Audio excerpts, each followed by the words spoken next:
はい、今日はここに DT03 をちょっと用意してます。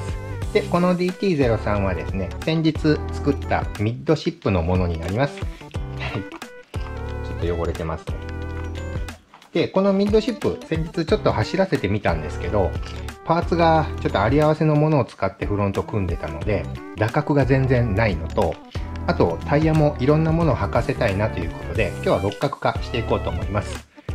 で、以前の動画でも、DT03 の六角化はちょっと動画にしてみたんですけど、いろいろ加工も必要だったので、今回は手元にあるパーツで簡単に作れるような形の、動画を作ってみたいと思います。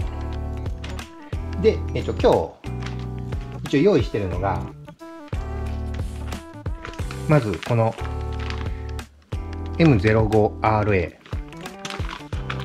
この C ハブをちょっと使いたいのと、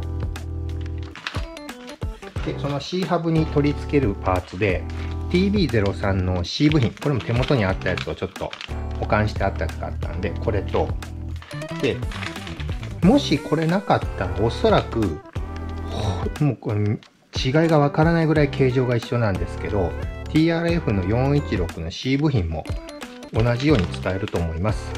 で、あとですね、M シャーシ用の、これも M シャーシたくさんあるんで、これも予備で持ってたんですけど、強化フリーホイールアクスルセット。これを使って、で、固定するのに、キングピンセット。これ TA04 ですね。で、こっちは僕 M05。これ本来4本入りですね。2本使ってる。保存してたやつですね。これも形状一緒なんで、どちらでも使えると思います。これだけのパーツがあればなんとかできるんじゃないかなと思うので、ちょっとこの組み合わせでやってみたいと思います。で、この DT03 のミッド、もしよければ、以前の動画で作ってるんで、そちらも見ていただけると嬉しいです。こんな感じですね。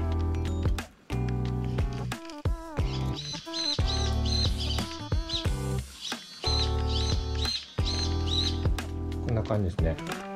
一応手元にしておこうか。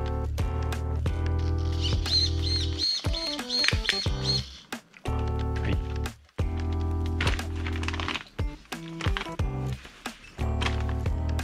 はい、じゃあこの M05 の C ハブですね。これを使うんですけど、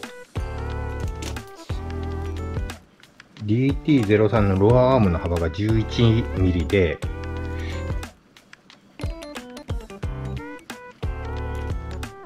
M05 が 11.9 なので、ちょっと削ればなんとかなりそうですね。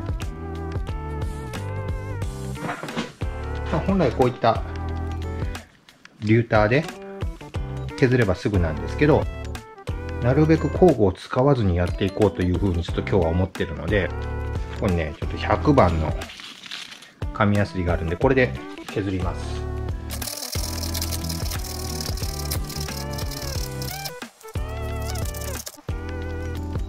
はい。こんな感じね。でもこんなもんか。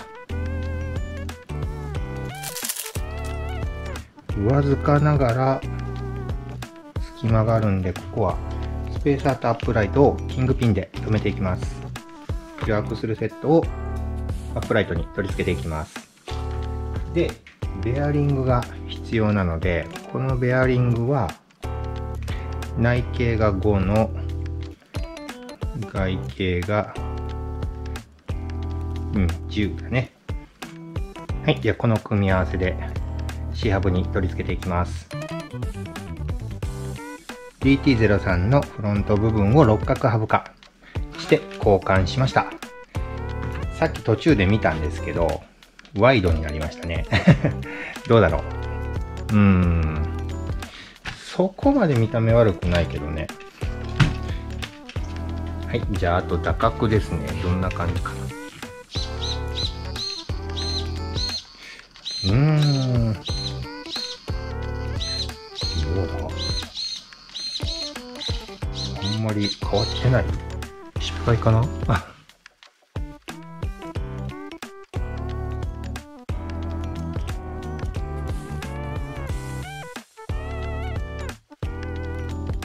はい、とりあえず DT03 ミッドフロントの六角ハブ化完成したはずです。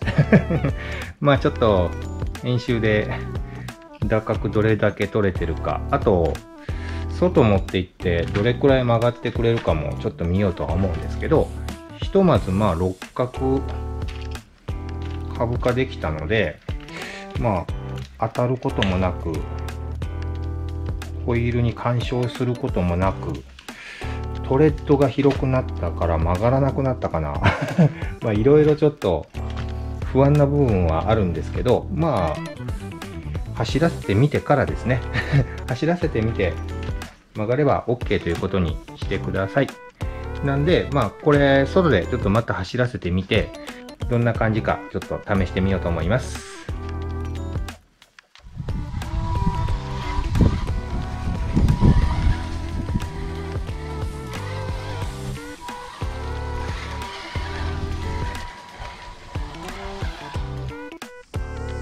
はい、それではフロントを六角化した、DT03 のミッドシップ、コースの方にちょっと持ってきました。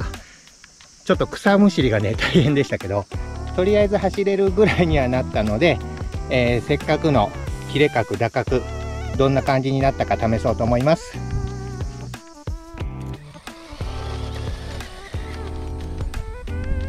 は、よう曲がる。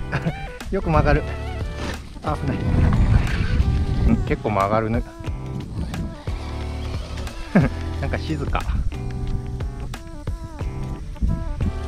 よく曲がるじゃん。あ、このね、ちょっと色が違う防草シート滑るんですよね。でも明らかによく曲がるようになった。あ、危ない。さっきからジャンプがうまくいかないな。一応モーター540モーターです。よく曲がる。お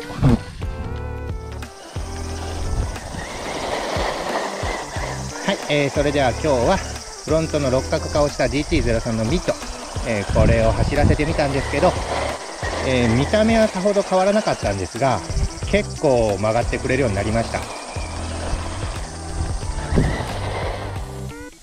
ワイドトレッドになったせいか結構安定してたかのように思います。ダートの場所ではもうどうしても、滑るんで、仕方がないかないう部分はあるんですけど、それでも以前の DT03 よりはよく曲がるようになったと思います。それでは本日の動画は以上となります。